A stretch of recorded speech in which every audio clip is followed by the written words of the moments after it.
Hadis diriwayatkan oleh Imam Al-Baihaqi. Ada malaikat yang diutus oleh Tuhan bertebaran di atas langit, bertebaran di atas bumi. Kerja malaikat ni apa Ustaz? Kerja malaikat ni tidak lain tidak bukan berkunjung ke rumah orang yang berselawat. Kutip selawat tu, bawa jumpa Nabi SAW di Madinah. So malaikat tu akan sampaikan selawat dan salam yang kita ucapkan setiap hari. Sampai. Man shalla alayya marratan sallallahu alaihi asyara. Siapa yang selawat ke atas aku sekali, aku selawat ke atas dia 10 kali. 10 kali selawat.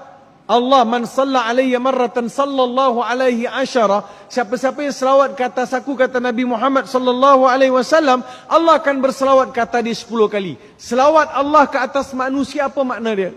Selawat Allah ke atas manusia itu maksudnya keampunan. Sekali saya selawat, 10 keampunan Allah bagi. Besarnya fadilat selawat ni tuan-tuan.